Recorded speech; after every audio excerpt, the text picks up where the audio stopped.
Calendar of Tales by Neil Gaiman, March Tale. Only this we know, that she was not executed. Charles Johnson, A General History of the Robberies and Murders of the Most Notorious Pirates.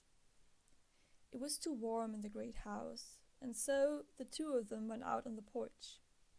A spring storm was brewing far to the west. Already the flicker of lightning and the unpredictable chilly gusts blew about them and cooled them. They sat decorously on the porch swing, the mother and the daughter, and they talked of when the woman's husband would be home, for he had taken ship with tobacco crop to faraway England. Mary, who was 13, so pretty, so easily startled, said, "I do declare, I am glad that all the pirates have gone to the gallows, and father will come back to us safely." Her mother's smile was gentle, and it did not fade as she said, "I do not care to talk about pirates, Mary." She was dressed as a boy when she was a girl, to cover up her father's scandal.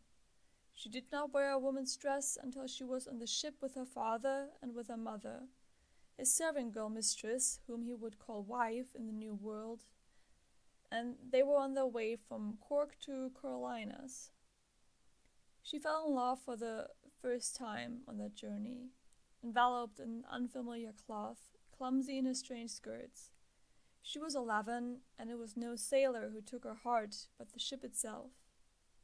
Anne would sit in the bows, watching the great Atlantic roll beneath them, listening to the gulls scream and feeling Ireland recede with each moment, taking with it all the old lies. She left her love when they landed, with regret, and even as her father prospered in the new land, she dreamed of the creak and slap of the sails. Her father was a good man. He had been pleased when she had returned, and did not speak of her time away. The young man whom she had married, how he had taken her to Providence. She had returned to her family 3 years after, with a baby at her breast. Her husband had died, she said, and although tales and rumors abounded, even the sharpest of the gossiping tongues did not think to suggest that Anne Riley was the pirate girl Anne Bonny, Red Rackham's first mate. If you had fought like a man, you would not have died like a dog. Those had been Anne Bonny's last words to the man who put the baby in her belly, or so they said. Mrs. Riley watched the lightning play and heard the first rumble of distant thunder. Her hair was greying now, and her skin just as fair as that of any local woman of property. "It sounds like cannon fire," said Mary. Anne had named her for her own mother, and for her best friend in the years she was away from the great house. "Why would you say such things?" asked her mother, primly. "In this house we do not speak of cannon fire." The first of the March rain fell, then, and Mrs. Riley surprised her daughter by getting up from the porch swing and leaning into the rain, so it splashed her face like sea spray. It was quite out of character for a woman of such respectability. As the rain splashed her face, she thought herself there, the captain of her own ship, the cannonade around them, the stench of the gunpowder smoke blowing on the salt breeze.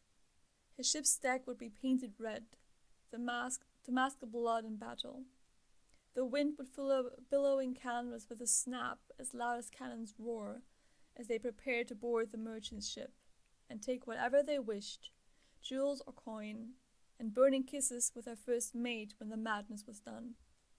"Mother," said Mary, "I do believe you must be thinking of a great secret. You have such a strange smile on your face."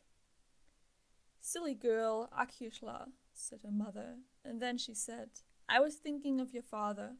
She spoke the truth, and the March winds blew madness about them.